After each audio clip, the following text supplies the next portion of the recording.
हमारी एयरफोर्स में सर्व करके आई हैं और इस पैनल में वो एक महिला भी हैं और एक देश की सबसे पुरानी और सबसे बड़ी विपक्षी पार्टी की प्रवक्ता भी हैं। तो सम्मान तो हम सबको उनको देना पड़ेगा। नहीं, मैं आपको माफ करिए, नहीं सम्मान तो देना अब मैं सम्मान इनको एज ए प्रवक्ता जरूर दे सकता हूं, हाँ। लेकिन मैं अब सैनिक के तौर पर नहीं दे सकता। वो अपने आप को चाहे नहीं वो भी देना पड़ेगा, उसकी वजह बता रहा हूं, वो भी देना पड़ेगा, उसकी वजह बता, सम्मान तो देना पड़ेगा। कुछ भी है देश के नाम अपना खून पसीना दे के आई। बिल्कुल नहीं, मेरे देश को जो आर्मी चीफ सर्व कर रहे हैं, जो नेवल चीफ सर्व कर रहे हैं, जो एयरफोर्स चीफ सर्व कर रहे हैं, उसको एक राजनीतिक पार्टी की प्रवक्ता जो फॉर्मर विंग कमांडर रही है वो गाली नहीं दे सकती हैं, वो उनके ऊपर उंगली नहीं उठा सकती और ये नहीं कह सकती हैं कि वो पॉलिटिकल लोग हैं। मैं इसलिए कह रहा हूं पॉलिटिकल आप हैं, आप राजनीतिक पार्टी से आती हैं, आपने सैनिक की भाषा से बदलते हुए एक राजनीतिक भाषा अपने ही चीफ के ऊपर बोल दी। अच्छा, मुझे उनको मौका देना पड़ेगा। ओके, विंग कमांडर अनुमा आचार्य कुछ कहना चाहेंगी अपने बयान पर? उस पर आपत्ति है राजीव जेटली को?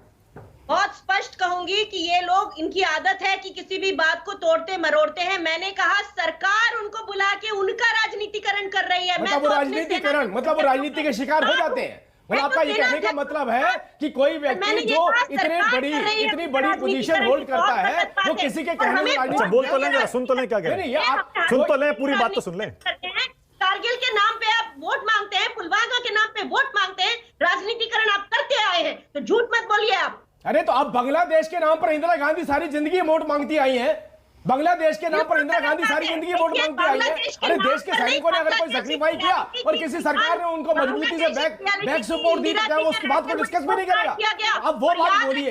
देखिए, मैं आप एक महिला मुद्दे पे आ रहा हूं, महिला, मेरी बात सुनिए, मैं आपके साथ ऐसी भाषा नहीं यूज कर रहा हूं, मुद्दे पे आते हैं, लेकिन क्योंकि आपने शुरुआत ऐसी कर दी तो मुझे मैं मुद्दे पे आते हैं। अच्छा छोड़ दीजिए, चलिए छोड़ दीजिए, आपने भी जवाब दे दिया, मैं छोड़िए, मुद्दे पे आ रहे हैं। अब मैं मुद्दे पे ला रहा हूं, क्योंकि मैं ज्यादा बोलूंगा तो वो एक फॉर्मर विंग कमांडर भी है, वो शायद उनकी इमेज के ऊपर ये कहीं ना कहीं हाथ करेगी बात, तो मैं वो नहीं करना चाहता। ठीक है, मुद्दे पे उनका अपने स्टेटस कितना गिरा दिया वो अलग सब्जेक्ट है उनका। देखिए, मैं आपसे कह रहा हूं, इसी योजना के बाद मैं हरियाणा के मुख्यमंत्री, अरुणाचल का, मध्य प्रदेश का, उत्तर प्रदेश का, असम का, इन सभी मुख्यमंत्रियों ने कहा कि इस योजना के बाद, अग्निपथ के बाद जो अग्निवीर होंगे, मेरी पुलिस के अंदर उनको सबसे पहली प्राथमिकता दी जाएगी। मैं कांग्रेस से पूछना चाहता हूं, इतनी क्या दुश्मनी हो गई आपको कि आपने राजस्थान के अंदर क्यों नहीं बोला कि पुलिस के अंदर मैं पहली प्राथमिकता उन नौजवानों को दूंगा जो एक बेहतर ट्रेनिंग लेकर के आएंगे, जो आर्मी से जुड़े हुए होंगे? क्यों नहीं बोला आपने? झारखंड में क्यों नहीं बोला? झारखंड में अपने मंत्री से क्यों बुलवा रहे हैं जिसका नाम इरफान अंसारी है कि ये देश की सड़कें लाल कर दी जाएंगी, खून से लथपथ कर दी जाएंगी? अरे कौन सा मौका मिल गया आप लोगों को? कौन सा मौका मिल गया? किस बात का गुस्सा था आप लोगों के बीच में जब युवा इस देश के अंदर ट्रेन में आग लगा रहे हैं, या मिसगाइडेड युवा, या आपके द्वारा स्पॉन्सर्ड किए हुए चंद युवा जो बीच में भेजे गए, अगर वो आग लगा रहे हैं तो उनको ये बोलने के बजाय कि आपको ये हरकत नहीं करनी चाहिए, आपको सेना में जाना है, अनुशासित रहना है, बल्कि अपने मंत्री कह रहे हैं प्रदर्शन से लथपथ हो जाएंगे। राजीव, प्रदर्शनकारियों को शांत करने की, उनको मनाने की जिम्मेदारी आपकी, रूलिंग पार्टी की सरकार की है। मैं झारखंड के मंत्री की बात कर रहा हूं, वो हमारी सरकार नहीं है। अरे मैं वही तो कह रहा हूं, केंद्र सरकार की जिम्मेदारी है भाई। मैं राजस्थान की बात कर रहा हूं, आपकी बात कर रहा हूं। नहीं, क्यों नहीं अभी तक ये स्टेटमेंट? इसका जवाब मैं ले लूंगा, लेकिन पहले आप ये तो बताइए, ये जो प्रदर्शन हो रहे हैं ये आपकी यानी सरकार की स्कीम के खिलाफ हो रहे हैं। ये प्रदर्शन को रोकने की जिम्मेदारी, इन युवाओं को मनाने की जिम्मेदारी आपकी है, हमारी ही। अब देखिए आरक्षण की भी घोषणा हो रही है, लेकिन ये प्रदर्शन तो थमने का नाम नहीं ले रहे हैं, और शायद इसीलिए राहुल गांधी भी कह रहे हैं वापस लेना पड़ेगा।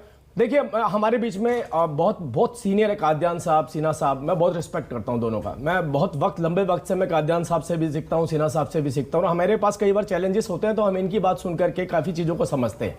मैं आपको बताना चाहता हूं कि देखिए, इतनी टेक्निकल बात मैं नहीं करूंगा क्योंकि हमारे बीच में एक्सपर्ट बैठे हैं, मैं उनको मौका दूंगा इस बात को करने के लिए, लेकिन फिर भी मैं बताना चाहता हूं कि हमारी आर्मी बहुत लंबे वक्त से इस बात के ऊपर चर्चा कर रही थी कि हमें अपना रिफॉर्म करना है। और जो दूसरी बात अभी अनुपमा ने बोली कि हम सिंगापुर या इजराइल को कॉपी कर रहे हैं, बिल्कुल नहीं।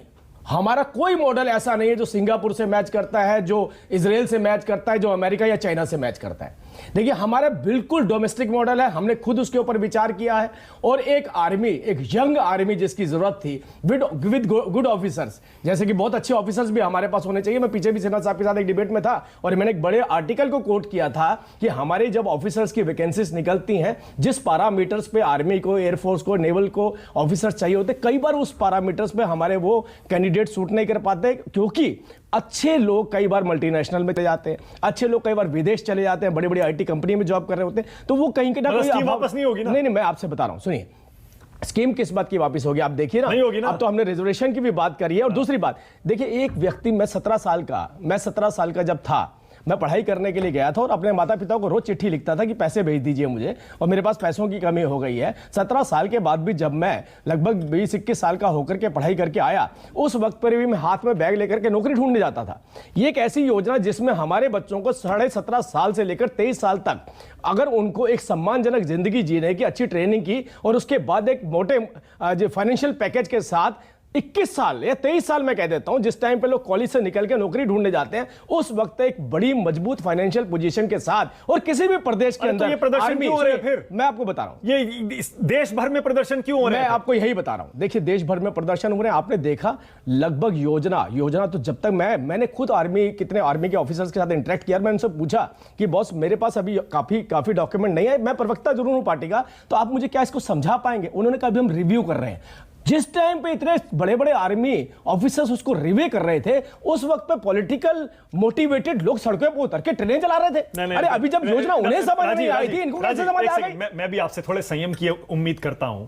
जैसे मैंने अनुमा को रोका ना, उसी तरह मैं आपको भी रोकूंगा। देखिए, मैं यहां ये बैठकर सर्टिफाई नहीं कर सकता कि ये जो सैकड़ों हजारों लोग देश भर में सड़कों पर उतर के हंगामा कर रहे हैं, ये सारे के सारे पेड स्पॉन्सर्ड राजनीतिक एजेंट, राजनीतिक कार्यकर्ता है। अरे बिल्कुल नहीं, गुंडे हैं। मैं बिल्कुल नहीं कह सकता। मैंने नहीं कहा आपसे, मैंने आपसे कहा इमीडिएट, आपको देखना पड़ेगा ना, ये सुनिए, मैंने आपसे विरोध हो रहा है ना। मैंने आपसे कहा क्यों भाटी साहब? नहीं, मेरी बात सुनिए, राजकुमार भाटी, बहुत शॉर्ट में 10 सेकंड में। मैंने आपसे कहा इमीडिएट रिएक्शन जो आया, अरे ये हमारे छोटे भाई हैं, ये देश को सर्व करना चाहते हैं, ये देश की आर्मी में जाना चाहते हैं, ये देश की संपत्ति नहीं जलाना